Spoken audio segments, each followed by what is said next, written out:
Welcome welcome to the Vivek view guys. ఇంకా ఈ ఛానల్కి ఎవరైనా కొత్తగా విజిట్ చేస్తే ప్లీజ్ లైక్ చేయండి. మీరు లైక్ చేస్తే ఈ యొక్క ఇన్ఫర్మేషన్ వీడియో ఇంకో ఎంతమందికో మూవీ లవర్స్కు షేర్ చేస్తుంది. అండ్ సబ్స్క్రైబ్ చేయని వాళ్ళు ఖచ్చితంగా సబ్స్క్రైబ్ చేసుకోండి.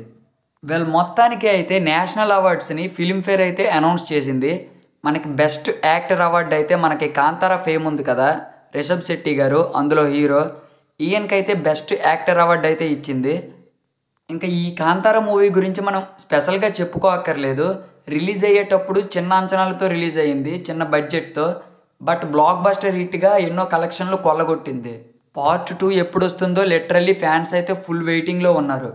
ఇందులో రిషబ్ శెట్టి గారి యాక్టింగ్ అయితే జెన్యున్గా ఏమన్నా యాక్ట్ చేశారన్నట్టు ఉంటుంది కాంతారా మూవీలో అయితే. ఇంకా పార్ట్ 2లో ఈయన యాక్టింగ్ ఎలా ఉండబోతుందో వెయిట్ చేయాలి. ఈ మూవీకి డైరెక్టర్ అయితే రిషబ్ శెట్టి గారే అండ్ మ్యూజిక్ అందించింది బి అజనీష్ లోక్నాథ్ గారు. Coming to the next one, మనకి ఫిల్మ్ఫేర్ అయితే నేషనల్ అవార్డ్ యాక్ట్రెస్ని కూడా అనౌన్స్ చేసింది.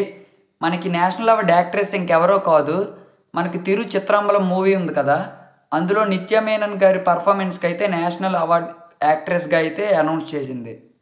ఇంకా ఈ మూవీలో అయితే మనకి ధనుష్ గారు మెయిన్ లీడ్లో కనిపిస్తారు. అండ్ నిత్య మేనన్ గారి యాక్టింగ్ అయితే చెప్పుకోక్కర్లేదు, డీసెంట్గా ఎక్కువ స్కోప్ అయితే ఈ మూవీలో అయితే మనకి నిత్య మేనన్ గారికి కనిపించింది. ఇంకా ఈ మూవీని ఎవరైనా వాచ్ చేయకపోతే పక్కగా వాచ్ చేసేయండి, సన్నెక్స్ట్లో స్ట్రీమింగ్ అవుతుంది. ఎందుకంటే ఈ మూవీ చూసిన ప్రతి ఒక్క రిలేటబుల్ ఫ్రేమ్కి అయితే కనెక్ట్ అయిపోతారు. ఇంకా ఈ మూవీని డైరెక్ట్ చేసింది మిత్రన్ ఆర్ జవహర్ గారు అండ్ అనిరుద్ గారు బ్యాక్గ్రౌండ్ స్కోర్ అందించారు. మెయిన్లీ అనిరుద్ గారి బ్యాక్గ్రౌండ్ స్కోర్ అయితే ఈ మూవీకి చాలా బూస్ట్ అందించింది. ఆయన డీసెంట్ బ్యాక్గ్రౌండ్ స్కోర్తో ఈ మూవీని ఎక్కడికో పట్టుకెళ్ళిపోయారు. అండ్ మెయిన్లీ ఈ మధ్యన రూమర్ ఏంటంటే మనకి గార్గి మూవీ ఫేమ్ ఉంది కదా, అందులో సాయి పల్లవి గారికి అయితే న్యాచురల్ పర్ఫార్మెన్స్ కదా ఆవిడకైతే ఈ నేషనల్ ఫిల్మ్ఫేర్ యాక్ట్రెస్ అవార్డు రావాలని ఫ్యాన్స్ అంటున్నారు.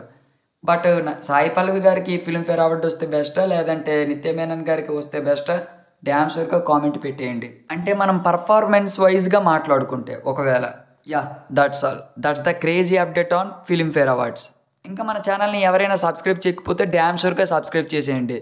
And subscribe the one, meet the next one.